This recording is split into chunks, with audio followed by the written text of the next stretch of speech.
Hello everyone. Does anyone else remember watching Space 1999 as a kid, like myself? Well, the other day I was up in the attic again and I managed to find my old Eagle Transporter Dinky Toys Eagle Transporter. Look, as you can see, it's in a bit of a mess, but then at about 43 years old or so, I quite expect it to be like it is. It's had lots of playing with when I was a kid. As I say, it's by Dinky Toys. Right, let's have a closer look at it, shall we, guys? And we'll start with the front end of the thing, where it is piloted from. These would be windows here, by the way, for the pilots to see out of, pilot and co-pilot. It's sort of mirrored underneath in the same way, but there might have been windows in there, but I don't recall it being so on the programme. Let's get back to the top and you can see all the supporting framework here. The front legs, as it were, that do to support the vehicle. As you can see, it's got little pads under here. There's some motors. We'll move along to the passenger pod, I guess you could call it, where the passengers went in. It's got a little door that opens on either side. We've got some more landing leg bits and pieces on the back here, and then at the very back end of things we have the engine or engines, rocket motors, and we've got some more little retros at the back here, and we have some little yellow thrusters on here to manoeuvre the vehicle about with. These you get these on all of the four little limbs here. Here we have the pod. As I say, we have doors that open on both sides, so you can see through it. You can even see inside it to a degree. Little red windows on the top, and again those retros on the bottom. These four holes here would have had little plastic legs in, but I took them off because I didn't think they looked right. They didn't look like the ones on the television, so I took them off. Let's have a close up with some of this writing on here, shall we, guys? At the top we have Made in England, Meccano Limited, Dinky Toys, Eagle. Then we've got ATV Licensing Limited, 1974. Right here on the top of the framework, the main support bar, as it were, we have the little button you'd press to release the pod, and it's just a couple of little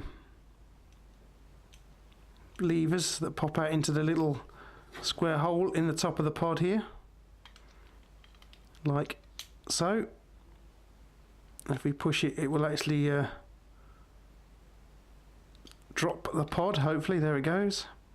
Like many of you, no doubt, I used to look forward to new episodes of Space 1999, which was done by Gerry Anderson, if I remember correctly.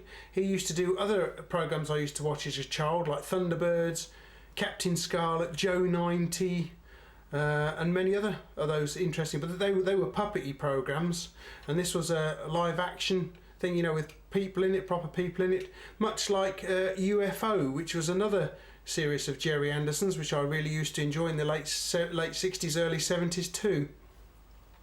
But I remember when Dinky Toys came out with this Eagle, this model here, I had to have one. I asked my late father if he'd purchase me one, and here it is, as you can see. A little later on, when was it, in this probably late 70s, early 80s, I actually got like an Airfix model kit of one of these things. It was a lot bigger, and obviously wasn't made from, this is die-cast alloy. Airfix kits were made of plastic and you glued them together. It was a lot better, probably a little bit more detailed than this thing. What happened to it, I've no idea. Probably got chucked out at some point or another. A little earlier on I was telling you about the little legs that were underneath on this thing that I took off because I didn't like them. The idea was that you could drop the pod like so, and then the transport could fly off, leaving it behind. On its return, you'd just position it, drop it down on the deck, and then you'd push the legs down because they are spring loaded, and you'd push them down, and those legs underneath the pod here would be just enough to lift it off the deck, so that when you push the unit down, it would then grab hold of the pod, and the Eagle could fly off with it, with its payload there. If you've seen my Spitfire review, my Dinky Toy Spitfire review, you will know that I, as a kid, used to take stickers, all the stickers off my toys. I don't believe this one had any stickers on it. I could be wrong. It may not have had any stickers on it. I can't remember now, it's such a long time ago, but if it had any stickers, I would have taken them off for some reason. I think the reason was that because they were like paper stuck on and they got all like dog-eared in the end. They didn't look very nice at all, so I always used to take them off. But yeah, so I've had this since I don't know, 74, 75, something like that. Whenever they first came out, I would have got my father to get me one, and here it is. I still got it, look, after all these years. Of course, back in the day, I had many Dinky Toy TV series related toys. I had like a Thunderbird 2. That was great. You know, if you've ever watched Thunderbirds, you'll know you got the pod that drops out in the middle, and it had a little Thunderbird 4 in it. I had Joe 90's father's car, that flying car, the green flying car, you know, with the big jet engine on the back. I don't know if you've ever seen that or not. What else did I have? Oh, an interceptor from UFO. I had a large interceptor, the thing that used to launch a big rocket off the front to destroy the UFOs as they came in past the moon. If you've ever seen UFO, you'll know what I'm talking about. I had no end of Dinky Toys when I was a kid. Yeah, Dad was always buying me them. It's just a shame they all got thrown out, really, or, you know, totaled like this one. This would have been worth quite a lot of money, I guess, if it had the original box and was still in one piece and hadn't been played with. I mean, you can see the engine module on the back has come loose over the years, because it's only sort of like just riveted over on the back here, and it's just come a bit loose. Shouldn't be like, it was never like that when I first had it, I don't believe. But, you know, lots of playing with and what have you will have that effect on a toy, to be honest with you. But yeah, I tried to look after it as best I could, but obviously it's going to get a bit battered over the years. As I say, it's 40 odd years old now. You can, I don't know if you can notice, but there's some either chewing or damage happened to the rear motors here. Let's have a close look at that. We may have had mice in the attic at one point and they've chewed it. I guess it certainly looks like it's been chewed, doesn't it? It's certainly not a clean break.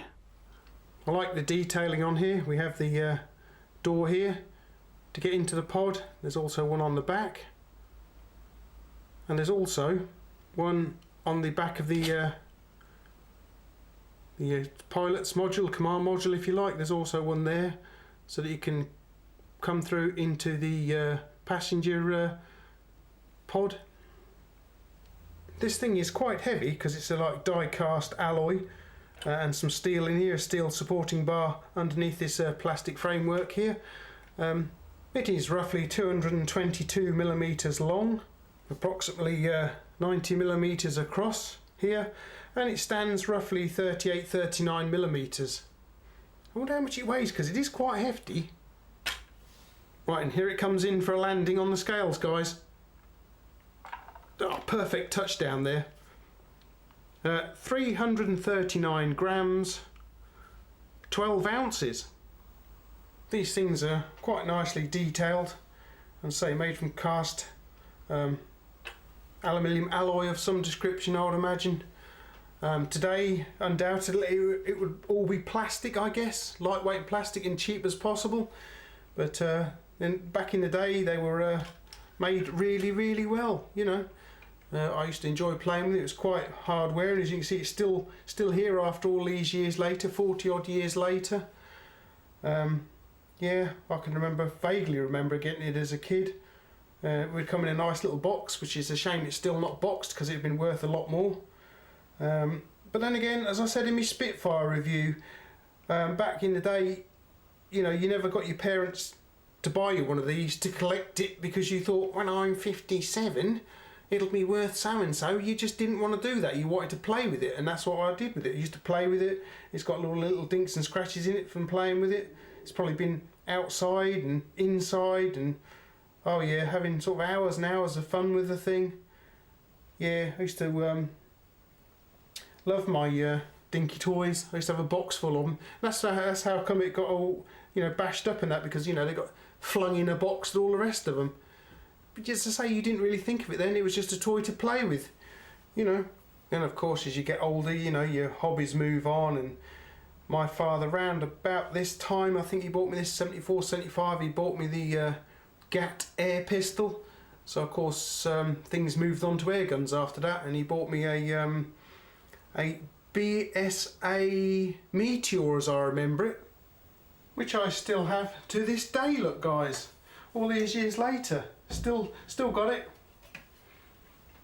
With its original stock. I think it's only had a few modifications to it. Not a lot, I don't think. I might have chopped the barrel back a little bit, but other than that, it's still as I had it. Oh, and it's had a new mainspring in as well. But that's for another day. You'll have to let me know if you would like to see a review of the my old BSA Meteor there. That one is in 22 caliber. Somewhere also I've got a BSA Scorpion pistol, but you know what it's like, things disappear. It must be up in the attic or out in the garage somewhere, I guess. Okay guys, I hope you enjoyed my review of this little Dinky Toys Space 1999 Eagle Transporter. If you've got fond memories of yours, please let me know in the comments down below, please. I'd be interested to hear how many of you have had these things or still have them. Be interesting to see. I know there's quite a few reviews of these things out on YouTube, which is why I'm putting this one out there. It inspired me to get mine out there, seeing as there's so much talk of Space 1999 Eagle Transporters. Okay then guys, don't forget, if you're new to the channel, you can subscribe, you can click like, especially if you enjoyed the review. You can click like, and you can share it with your friends too. They might have nostalgic memories of these things.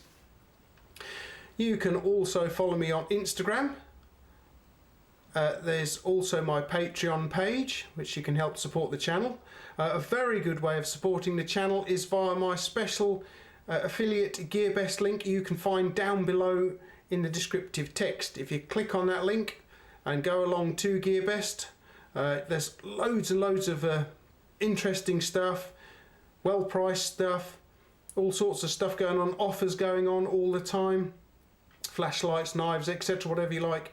You can purchase whatever you like from that link, and I'll get a small commission which I will plough straight back into my channel and to bring you more interesting stuff. I mean, I don't think I'm going to be travelling back to the 1970s anytime soon to buy a new one of these for you guys to look at, but there'll be other interesting stuff coming along on the channel. So thank you very much for supporting the channel in that way. Alright then guys, thank you very much for spending the time over here again. I hope to see you again in the very near future with another review, and I do hope you'll pop over again sometime in the future as well. So I'll catch you later then guys. Bye!